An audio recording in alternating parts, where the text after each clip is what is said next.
Intel. Way back in 2018, Intel announced plans to develop its own line of discrete GPUs designed to compete with rival cards from AMD and Nvidia. And despite several delays, including missing its original 2020 launch window, this spring the first batch of Intel's new Arc graphics cards are finally ready for use in retail devices, starting with Samsung's Galaxy Book 2 Pro laptops. As a quick recap, while Intel's Arc line will eventually cover both laptops and desktops, the first batch of a series GPUs are lower power cards intended mainly for ultra portables and thin and light notebooks. The company's graphics cards will use a naming scheme similar to its CPUs to help differentiate between various performance tiers, beginning with the new Arc A350M and A370M, before moving on to the more powerful Arc 5 and Arc 7 cards, which are due out sometime later this summer. Intel. Across the entire family of Arc GPUs, Intel's graphics architecture is based on four main pillars: the company's Z cores, Z Media Engine, Z Display Engine, and the Z Graphics Pipeline. All Arc cards will also have the same basic feature set, including support for DirectX 12 Ultimate, ray tracing, Z supersampling, a V1 hardware acceleration, and more.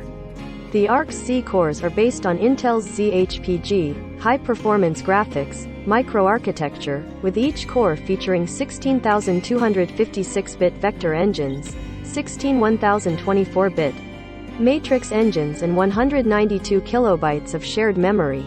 The Z Media Engine is designed to support popular video apps with hardware encoding at up to 8K 10-bit HDR and hardware acceleration for a number of popular standards: VP9, AVC, HEVC, AV1. Meanwhile, the Z Display Engine was built to handle video output for up to 28 kelvins. DisplaySat 60 Hz simultaneously, 4 4K displays running at 120 Hz, or a single 1440p screen at 360 Hz.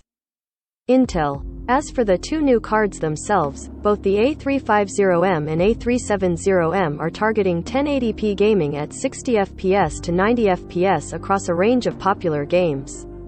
The A350M is designed to draw between 25 and 35 watts of power and will sport 6 Z cores, 6 ray tracing units, a graphics clock of 1150 MHz, which Intel says is a conservative estimate of the card's typical clock speed, and 4 GB of GDDR6 VRAM. Alternatively, the A370M is designed for slightly larger laptops with a power draw of between 35 and 50 watts, 8 Z cores, 8 ray tracing units, a graphics clock of 1550 MHz, and the same 4 GB of VRAM.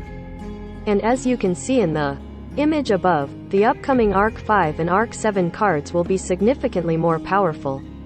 But again, they won't be out until sometime in early summer. Intel. Also, alongside its new GPUs, Intel created a software suite called Arc Control, similar to NVIDIA's GeForce Experience and AMD's Radeon software, designed to allow users to more easily monitor performance, install drivers and updates, record game highlights, and even connect to live streaming apps like XSplit. And thanks to a UI that uses a streamlined overlay, Intel's Arc Control should be easy to access in the middle of a battle. Intel even says it's working more with developers to provide faster and more responsive driver support for new titles, with featured games on the Arc cards, including titles such as Elden Ring, Ghostwire Tokyo, Dolmen, and a whole lot more. And as one of the largest chip makers in the world, Intel also created its Deep Link Tech, which is designed to give its Arc cards an additional performance boost when working in tandem with Intel's onboard integrated graphics.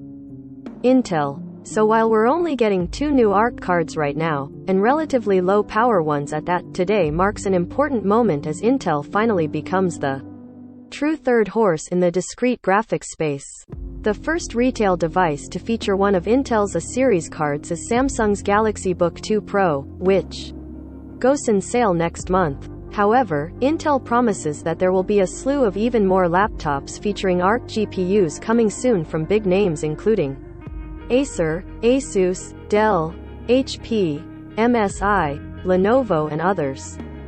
All products recommended by Engadget are selected by our editorial team, independent of our parent company. Some of our stories include affiliate links.